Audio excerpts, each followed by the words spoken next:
ይህ አዋሬ ተረክ ነው። አዋሬ ተረክ የአዋሬ ሚዲያ አካል ነው። በአዋሬ ተረክ በሳምንት 3 ቀናት ያክል ማለትም ማክሰኞ፣ ሐሙስና ቅዳሜ የተመረጡ ክላሲካል የኢትዮጵያ ስነ ጽሑፍ ሥራዎች ይቀርቡበታል። ለማንበብ ጊዜ ላጠራችሁ ምርጥ ትረካዎችን ከአዋሬ ተረክ። አዋሬ ተረክ የአዋሬ ሚዲያ አካል ነው።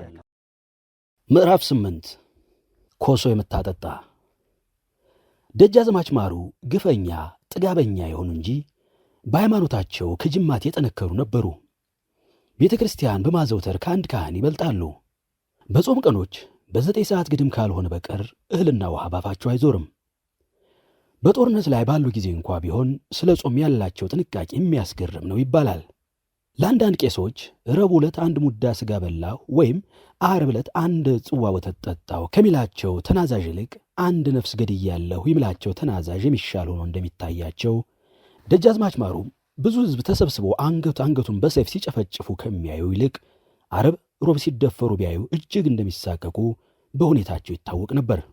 በጸሎትም በኩል ከሌሊቱ 11 ሰዓት እስከ ቀኑ 4 እና 5 ሰዓት ድረስ በቃልም በመጽሐፍም ሲያነበንቡ ስለሚውሉ በቤታቸው በወርኃ ፋሲካ እንኳ ቁርስ በጊዜው አይበላም ነበር። የቤት አሽከሮቻቸውም ለወጉ ነው እንጂ ፋሲካ የምንል የእኛ ጌታ ቤት ሁልጊዜም ጾም ነው፣ ብቻ ጾሙ የክርስቲያን ጾም አይነት ሳይሆን የእስላም አይነት ጾም ነው፣ ምክንያቱም ስንጾም እየዋልን በመጨረሻው ሥጋ ስለምንበላ ነው እያሉ ይተቹ ነበር ይባላል። በዚህ ልማድ በበዓላት ቀን በቤተ ክርስቲያን፣ በዘወትር ቀን በቤታቸው ታዛ ሆነው ሲጸልዩ ጸሎቱን ሳይጨርሱ እንኳ ብዙ የሕዝብ ጉዳይ ይፈጽሙ ነበር።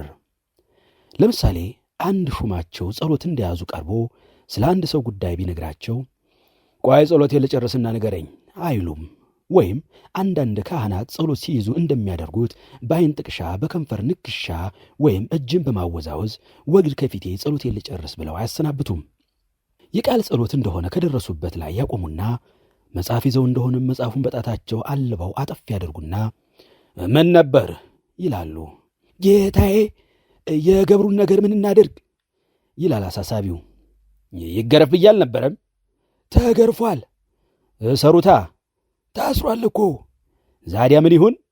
ምናልባት ይበቃው እንደሆን። እባክህ ወይድ ጸሎቴን ልጨርስ፣ ለዘመቻ ተነስቼ አሁን ይህን ጉዳይ ብለህ ታቀርብልኛለህ? ደጃዝማች ማሩ በዚህ ሁኔታ ቀጸሎት ላይ ሆነው የጠሉትን እሰረው፣ ግረፈው፣ ውረሰው፣ ግደለው ባሰኛቸው ጊዜም ፍታው፣ ሹመው፣ ሸልመው የሚሉ ሰው ቢሆኑም ጸሎት በጣም ይወዱ ነበር። ብቻ አብዛኛው ጸሎታቸው በመካከሉ በሚወሰኑ የፍርደ ገምድል ፍርዶች ከመቋረጡ በላይ አፋቸው ጸሎቱን ሲያንጎደጉደው ልባቸው ለብቻ እየዘመተ ከጎጃም ዳሞትን ከበየምድር ስሜንን ለግዛታቸው ሲጨምር ያናደዳቸውን አንዳንድ ሽፍታ ይዞ እጅና እግሩን ሲቆርጥ፣ ሲገርፍ፣ ሲሰቅል ለጸሎት ያሉት ታማኝ አካላቸው ከንፈሮቻቸውና ምላሳቸው ብቻ ነበሩ።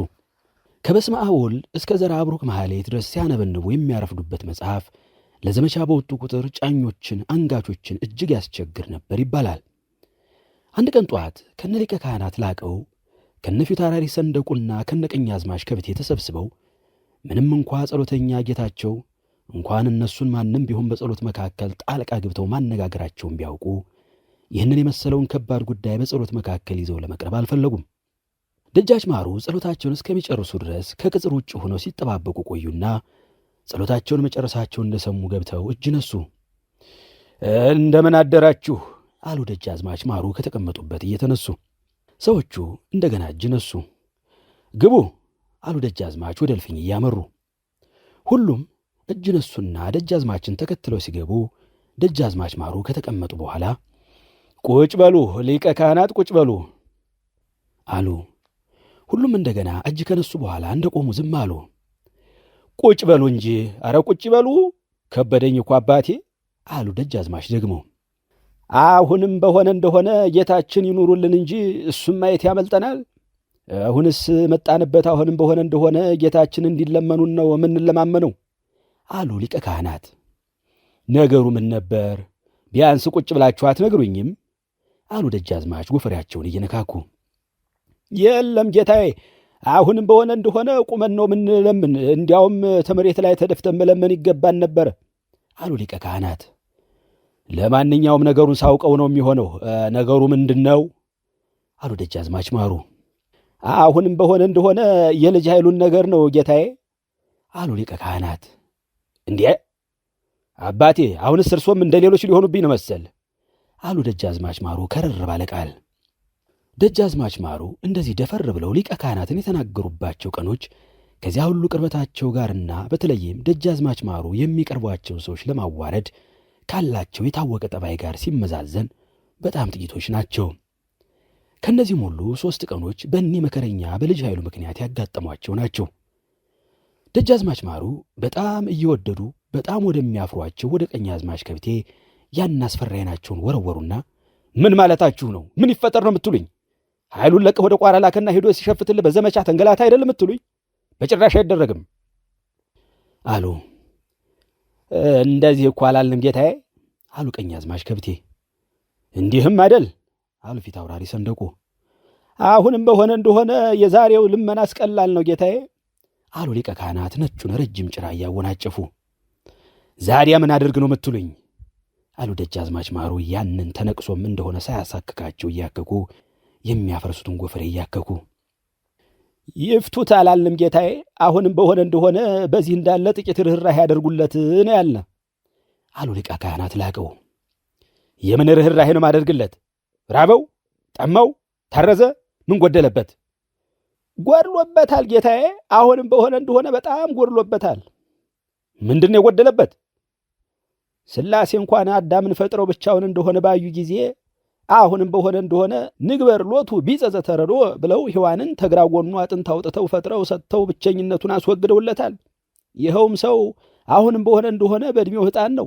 ደሞም ወንዱ ልጅ ብቻውን በአንድ ጎጆ ይህን ያህል ዓመት ተኮራምቶ ሲቀመጥ ዝም ማለት ለልጅ ክፉ ጡር በሰማይ ቤት መወቀሻ ማጠራቀም ነው። አሁንም በሆነ እንደሆነ ጌታዬ አጥፍቶም እንደሆነ እንጨት ሆኖ የማይጨስ ሰው ሆኖ የማይበድል ስለሌለ የሰማይ አባታችን ስንበድል ይቅር እንደሚለን የበደሉልን ይቅር ልንል ይገባል። አልቦ ሰብ ዘኢይብስ ወአልቦ ዕፅ ዘኢጢስ ይላል መጽሐፉ። ስለዚህ አሁንም በሆነ እንደሆነ ኮሶ የምታጠጣው ቆሎ የምትቆላለት አንዲት ሴት አብራው እንድትኖር ቢፈቅዱልን ብለን ነው ጌታችን በጠዋቱን የምናስቸግር አሉ ሊቀ ካህናት። እስካሁን የለውም እንዴ አሉ ደጃዝማች ቀኛዝማች ከብቴን እየተመለከቱ። የለውም መረ አሉ ደጃዝማች ከብቴ። አባቴ በእውነት ነው የምነግሮ፣ እኔ እስከ ዛሬ ይህንን አላውቅም አሉ ደጃዝማች ማሩ ራሳቸውን እያከኩ። አሁንም በሆነ እንደሆነ ለዚህ ነው ጌታዬ አሉ ሊቀ ካህናት ላቀው በልባቸው በጣም ደስ እያላቸው። በእውነቱ እኔህን ተቀድሞም ቢሆን አልከለከሉ አሉ ደጃዝማች ማሩ። አሁንስ ጌታዬ መች ከለከሉ አሉ ፊት አውራሪ ሰንደቁ። ሌላው ቢቀር ይህንን አልከለከልሁትም አሉ ደጃዝማች። ሁሉም ለጥ ብለው እጅ ነሱ። የሰማይ ማሩ ያድርግልን፣ የምድሩስ ኃላፊ ጠፊ ነው አሉ ሊቀ ካህናት። ተነገራችሁ ላይ ሴቷ ተገንታለች አሉ ደጃዝማች። አዎን ተገንታለች አሉ ቀኛዝማች ከብቴ። የእነማን ናት? አይ አሁን ይህ ነው የሚባል ሰው የላትም፣ ግን የጨዋ ዘር ናት ይባላል። ማን ትባላለች? ወይዘሮ አትጠገብ። የት ትኖር ነበር? ጎንደር ትኖር ነበር። ባሏም ተታላላቆቹ ጎንደር መኳንንት አንዱ ነው ይባላል። ወደዚህ ስትመጣ አጀቧ ለብቻ ነበር። አሁን እንጃ እያደር ሁኔታዋ ሁሉ እየተለወጠ መናኝ እየመሰለች መኖር አምጥታለች። ለመሆኑ ዘሯ ተነማን ነው ይባላል? ተናጤ ፋሲል ተያይዞ የሚቆጠር የጠራ ዘር አላት ነው የሚባለው። ዛዲያ ኃይሉን ተነፋሲል ዘር አጋብታችሁ እኔን ለማስጠቃት ትፈልጋላችሁ ማለት ነው አሉ ደጃዝማች ማሩ እንደ ቀልድም እንደ ቁም ነገርም አድርገው። ይህ አይደለም ጌታዬ፣ ምንም ቢሆን ጨዋ ሰው ነው። እህታችን ወልዷል፣ ባዕድ አይደለም። ቢጋዝም ተጨዋ ሰው ይወለድ ብለን ነው አሉ ፊት አውራሪ ሰንደቁ። ኧረ እኔ ስለ ቀልድ ነው። እንኳንስ ተሞሉት የፋሲል ዘር ነን የሚሉ ጋለሞቶች አንዷን እቴጌም ቢያገባን የምንጨነቀኝ። ደህና ነው፣ የፈለጋትን ወይም የፈለጋችኋትን ሴት አጋቡት። ቀለብም ያን ሰው እንደሆነ በየወሩ 4 አቁማዳ ነጭ ጤፍ እንዲጨመርለት እዘዝ አሉ ደጃዝማች ማሩ። የሰማይ ማሩ ያደርግልኝ ጌታዬ አሉ ሊቀ ካህናት ላቀው በጣም ደስ ብሏቸው። ሊቀ ካህናት ላቀው ክርስቶስ ያስተማረውን በሙሉ ተከትለው ሁሉንም አይውደዱ እንጂ ጠላቶቻቸውን ለማጥፋት በሚያደርጉት መጥፎ ተግባርም ጠላቶቻችሁን ውደዱ የሚለውን የክርስቶስን ቃል በፍጹም ይቃረኑ እንጂ ለሚወዱት ሰው ባልንጀራህን እንደ ራስ ውደድ የሚለውን ቃል በሙሉ ለመፈጸም ጥቂት ነው የሚቀራቸው። በሊቀ ካህናት አስተሳሰብ እርሳቸውን ያስቀየመ ሰው በምንም ከዲያብሎስ ያልተለየ ሰይጣን ነው። እንደ አጋጣሚ ሆኖ ስሙ ከፊታቸው ቢነሳ እንኳ ሌላ ወሬ ከመቀጠሉ በፊት ያ ሰይጣን ልቡሰ ሥጋ የዛር ውላጅ ያ ይሁዳ ሲሉት ለደግ ያነሳው ሰውም ቢሆን አፍሮ ዝም ይላል እንጂ ጨዋታውን ለመቀጠል አይችልም። የሚወዱት ሰው ደግሞ ያው ፍጹም መልካቸው ነው። ጎጃም ውስጥ ዋሸራና ጎንጂ ቅኔ ቤት ሳሉ በተማሪ ቤት ተላላፊውና አስፈሪው በሽታ እየገባ ጓደኞቻቸውን ስላሳመመ 5 ጊዜ ወደ በሽታ እየገቡ ጓደኞቻቸውን ሲያስታምሙ 3 ጊዜ በጠና ታመው ራሳቸው እየተመለጠ ጉልበታቸው እየተንቀጠቀጠ ወጥተዋል። 2 ጊዜ ግን ያ ስንት ተማሪ የጨረሰ ከገመምተኛና በሽታውን ይዞ በፍርሃት ወደ ዘመዶቹ ከሸሸ ተማሪ ጋር እየሄደ ስንት ሕዝብ የጨረሰው በሽታ ሳያማቸው ከ10 በላይ ጓደኞቻቸውን አስታመው ያተረፉ 3 ጓደኞች አገላብጠው ውሃ ጠጥተው አስታመው ሲሞቱ ገንዘው በጨለማ ብቻቸውን ሬሳ ተሸክመው አውጥተው ለቀባሪ የሰጡ በተማሪ ቤታቸው እንደ አንድ ሰማዕት የሚቆጠሩ ሰው ነበሩ። ከዚህም በላይ በትምህርት አቀባበላቸው እስከዚህ ተመስጋኝ ባይሆኑም አዲስ ተማሪ ሲመጣ በማለማመድ ጥሬ ቆልተው በማቅረብ የእንግዳ እግር በማጠብ ጥላ ሰርተው ልፈፋ ጽድቅ ጽፈው ገንዘብ በማግኘትና እሱንም ጓደኞቹንም የሆኑ ችግረኞችን ፈልገው በመቸገር የታወቁ ስለነበሩ በተማሪነታቸው ጊዜ የሚያውቋቸው አንዳንድ ሰዎች ላቀው ከዚህ ሁሉ ማዕረግ የደረሰው በሙያው ከማንም በልጦ ሳይሆን በቅን ልቦናው ነው እያሉ ይናገሩላቸው ነበር። ይሁን እንጂ ሊቀ ካህናት ላቀው ቀደም ብሎ እንደተነገረው ለሚጠሉት ሰው ምሕረት የሌላቸው ይመስሉ ስለነበሩ ብዙ ጠላቶቻቸው በጥላወጊና በአስማት ጨርሰዋል እየተባሉ በግልጽ ይታማሉ። አንዳንድ ሰዎች ደግሞ ላቀው ባፉ ጥላቻውን ተመግለጽ በቀር እንኳንስ የሰው ሕይወት የዝንብ ሕይወት ለማጥፋት ጭካኔ የለውም፣ ክፉ መቼ እንደዚህ ይፋፋል ይሏቸዋል። የሊቀ ካህናት ላቀውን ግዙፍ ሰውነት ላየ ሰው እንኳን ጥሬ በልተው ውሃ ጠጥተው ደበሎ ለብሰው በችግር ያደጉ ሊመስሉት በተራ ምቾት እንኳን ያደጉ አይመስሉትም ነበር። በልጅነታቸው በቤተሰባቸው ወይም በኋላ በደጃዝማች ማሩ አማካኝነት ያገኙት ምቾት እንደዚያ በአካል የዳበሩ ሰው አደረጋቸው ብሎ ለማመን የማይቻል ነው። እንዲያውም ከልጅነት እስከ ዕውቀት ምንም ችግር ሳያገኛቸው በተፈጥሮ ያማረ ሰውነታቸውን በምቾት ሲጠብቁ የኖሩ ይመስላሉ። ስለ መልካቸው ጥራትና ግርማ የኢትዮጵያዊ ቆዳቸው ከግብፃዊ ቆዳ ጥቂት ጠየም ከማለቱ በስተቀር ልክ አቡኑን ይመስላሉ ይባል ነበር። የ18 ዓመት ቆንጆ ሳሉ በ45 ዓመታቸው ያገቧቸው ባለቤታቸው ወይዘሮ ማናሎሽም የመረጧቸው በመልካቸውና በድምፃቸው ነበር ይባላል። እኒህ ለወዳጃቸው ሙትና የደጃዝማች ማሩ አድራጊ ፈጣሪ ለልጅ ኃይሉ የልብ ወዳጅ እንዲሆኑ እግዚአብሔር ስለፈቀደ ከታላቅ ወዳጃቸው ቀርቶ ከታላቅ ጠላታቸው ሊደርስባቸው የማይፈልጉትን መሰልቸትና በክፉ ዓይን መታየት ከወዳጃቸው ከደጃች ማሩ ለኃይሉ ሲሉም ከማንም ሳይቀሩ ሲቀበሉ ቆይተው ማስፈታት ባይችሉም በተሻለ ሁኔታ እንዲኖሩ በጣም ረዱ። በዚህም መንገድ ኃይሉ አትጠገብን አገቡ። ሁለቱም ካሳን ሊወልዱ ቻሉና ካሳም አንድ መስፍን ላጠቃቸው ለልጅ ኃይሉ ብቻ ሳይሆን ብዙ መሳፍንት ላጠቋት ኢትዮጵያ ታላቅ ካሳ ሆነ። ወይዘሮ አትጠገብ ዘመዶቻቸውን ሁሉ ንጹሕ አማሮች ነን ይላሉ። ከትግሬና ከአገው በቀር ሌላ ዘር እኩያችን አይደለም ብለው ከሌላ ዘር አንጋባም ይሉ ነበር። ፍቅር ከጣለን እንደ ተማሪ ጥሬ በጋብቻው ጥንቅጥ ብንሆን የሚያግደን ምክንያት የሌለበት ጊዜ እንደሚመጣ አላወቁ። ነጩን ሊጥ፣ ጥቁሩን ሻንቆ፣ ቀዩን ሸክላ፣ ቢጫውን የፍልፈል ጥርስ፣ አንዱን ኩዴ ላጭ፣ አንዱን ጭራ ተበላ፣ አንዱንም ምን ሲሉ የኖረው ጣጣ ያየው ያውራው እያንዳንዱ ባላገር ዘሩን ከነገሥታት ከመሳፍንት የሚያያይዝበት ከ4 አያቶቹ ወይም ከ8 ቅድመ አያቶቹ በአንዱ በግድ አንድ ቀዳዳ ማግኘት ነበረበት። ነገር ግን በዚህ ሁኔታ ላይ አንድ የሚያስቅ ነገር ነበር። አጼ ባካፋ ማርያማዊትን ወለዱ። ማርያማዊት አዝማች ዘርዓ ዳዊትን አግብታ መስቀለ ስዕናን ወለደች። መስቀለ ስዕና ዋቁን አገባችና ቀጀላን ወለደች። ቀጀላ ብሩን፣ ብሩ ክንፉን፣ ክንፉ ንጉሴን፣ ንጉሴ ቅድመ አያቴን ይልና ያርፈዋል። ቢወድም ባይወድም ያው ኦሮሞነት አለበት። አንዳንድ አስተዋይ ሰዎች ብቻ የእኛ የኦሮሞና አማራ መባል እንዲያው እኮ ነው፣ ይህ ሁሉ መኳንንት በእናቱ ወይዘሮ በአባቱ ቆሮ ነው፣ የትውልድ መሬትን ስም ጥራ ብትለው ዱዱ ዋቆ ዋቅጅራ ይልሃል፣ ከዚያ ኦሮሞነት አለብ ያልኸው እንደሆነ ሰይፉን ይመዝብሃል። ኦሮሞም አማራን ወጋ ያሉት እንደሆነ ያጎቱ ልጅ መሆናቸውን ዘንግቶ ወንዱን ብልቱን ሴቱን ጡቱን ለመቁረጥ ይጣደፍ ነበር የአማራ ደም በሰውነቱ ውስጥ የሌለበት ኦሮሞ፣ የኦሮሞ ደም በሰውነቱ ውስጥ የሌለበት አማራ ቢኖር በጣም ጥቂት ነው ይሉ ነበር። የወይዘሮ አትጠገብ ዘር ጥራት ግን ከዚህ የተለየ ነበረ።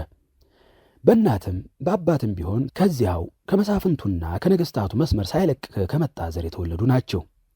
ከራሳቸው ጀምሮ እስከ አዳምና ሔዋን ድረስ ዘራቸው ወደ ላይ ቢቆጠር ዋቅጅራ ወይም ቱሉ የሚባል ስም አንድም ጊዜ አማራነታቸውንና ትግሬነታቸውን አያቋርጠው እየተባለ የዘራቸው አለመቀላቀል ይነገር ነበር። ይሁን እንጂ በዚሁ ልክ መከራ የተደራረበባቸው ሰው ነበሩ። አፄ የሚባለውን ታላቅ ስምና የፋሲልን ግንብ ብቻ ይዘው የሚቀመጡት የዘመኑ መሳፍንትና ነገሥታት በተገላባበጡ ቁጥር ወይዘሮ አትጠገብ 2-3 ዘመዶቻቸውን በሞት ሳያጡ አያልፉም ነበረ። በጎንደር አካባቢ ጦርነት ተደርጎ ለወይዘሮ አትጠገብ መርዶ ሳይደርስ ቀረ ማለት በጦርነቱ ውስጥ አንድም ሰው አልሞተም የማለት ያህል ነበረ። ግጭት ተብሎ በተነሳ ቁጥር ከሚያልቁት በላይ የተረፉትም ሞት ከሰማይ ቤት ለነሱ ሲል የአደም ፈቃድ አውጥቶ በፈጣን ፈረስ የመጣ ይመስል በያሉበት እየበረረ ይጨርሳቸው ነበር። አንድ ጊዜ ወይዘሮ አትጠገብ አንዱ አጎታቸው በወገራ በኩል ወደ ተነሳ ግጭት ተልከው በዚያ ስለ ሞቱ መርዶ መጦላቸው ሲያለቅሱ የት ይደርስ እየተባለ የሚጠበቅ የ20 ዓመት ጎበዝ የሆነ የአክስታቸው ልጅ እንቅፋት መጥቶት ወዲያው ታመመና መንጋጋው ተጋጥሞ ሲጨነቅ ከቆየ በኋላ በሦስተኛው ቀን ሞተ የሚል መርዶ ደረሳቸው። ኩታቸውን ሳይደርቡ እንደ ብድ ተነስተው ሲበሩ ከገረዶቻቸው አንዷ ኩታና በርኖስ ይዛ ተከትላ ነጠላውንም ያለ ወግ ቢሆን አልብሳቸው ጉልበታቸው እስኪላጥ ድረስ እየወደቁና እየተነሱ ሄደው ከለቅሶ ደረሱ። በርኖሱን ገልብጠው ለብሰው ፊታቸውን በዚያ ሻካራ ማቅ በሁለቱም ጉንጫቸው በኩል ይሞረዱት ጀመር። ደሙ በሁለቱም ጉንጫቸው በኩል ችፍ ሲል ወደ ለቅሶ መሃል ገቡ። ከዚያም ወልደ ይዞት የነበረውን የሟቹ ወርቅ ቅቤ ጉራዴ ሰገባ ተቀበሉና ወዲያና ወዲህ በማለት የሚከተለውን እየገጠሙ አስለቀሱ። እናንተ ወንድሞቼ፣ እናንተ ደጃዝማቾች፣ በሸዋ በጎጃም ምንድን ወሰዳችሁ? በወሎ በትግሬስ ምንድን ወሰዳችሁ? ለሞቱ እንደሆነ ተርፏል በቤታችሁ። እናንተ እህቶቼ፣ የእኛውስ መፈጠር ለጉድ ነው ለድንቅ፣ መሸኘትን እንጂ መቀበል አናውቅ። እግዚአብሔር እንዴት ጣልህን እንደዚህ ካለው ዘር የእሳት ላይ ገለባ፣ የታመመ ማይድን ወጥቶ የማይገባ። አምላክ እንደ ሰው ማድላትህ ነው ወይ? አብረህ የምትጎዳው ተጎድተው ስታይ። እከደከ ሰይጣን መምጫህ አይታወቅ፣ የት ብለን እንሽሽ የትስ እንደበቅ። ተነፍጥ ተጉራዴው ብንደበቅህ፣ ይግረማቸው ብለ በእንቅፋት መጣህ። እንግዲህ ማን ይሆን የሚራራ ለኛ፣ እንቅፋት እንኳ አውቆ ሲሆን እንደመኛ። ይህንንና ይህን የመሰለውን መሪር ስሜታቸውን የሚገልጽ ግጥም እየገጠሙ ሲያለቅሱ እንባቸው ሳያቋርጥ በጥፍ ይወርድ ስለነበር አልፎ አልፎ ስቅቅ ሲሉና ሲንሰቀሰቁ ማንኛውም ሰው ያሳቅቁት ነበር። እንኳንስ ዝምድና ዕውቂያ ያለው እግር ጥሎት በዚያ ሲያልፍ በቀብሮ የተገኘ ማንም ሰው እናቱን በሚረዳበት ቀን የሚያፈሰውን እንባ ያህል ሳያፈስ አላለፈም። በሜጫ፣ ባቸፈር፣ ባለፋ፣ በጣቁሳ፣ በደንቢያ ያን ያህል የሞት ርካሽነት የኖረውን ያህል ሕዝቡ ከልክ በላይ ሐዘን አክባሪ እገሌ የሚባል ቀበሌ ይወዳደረዋል በማይባል መጠን ልቅሶ አዋቂ በመሆኑ እንደ ወይዘሮ አትጠገብ ያለ ልቡ በመሪር ሐዘን የተወጋ ማንኛውም ሰው ከሚያሳዝን ግጥም ልብን ከሚንድና ከሚሸረሽር የልቅሶ ዜማ መንጥቆ የማያቋርጥ እንባ ጋር ሲንሰቀሰቅ ሲታይ ልቤ ድንጋይ ነው የሚል ሰው እንኳ ቢሆን ደንዳናው ልቡ ፀሐይ እንዳጋለው ቅቤ ቅልጥ ይልበታል። እንባውን ለማጉረፍ የሟቾችን ባዕድነት ወይም ዝምድና ለመረዳት ጠላቱ እንኳ ቢሆን ጠላትነቱን ለማሰብ ጊዜ የለውም። እንዲያው ሳያስበው ዓይኖቹ በትኩስ ውሃ ተሞልተው ያገኛቸዋል። የወይዘሮ አትጠገብ ለቅሶም ይህን ሁኔታ ከሚያስከትሉት ለቅሶዎች አንዱ ነበር።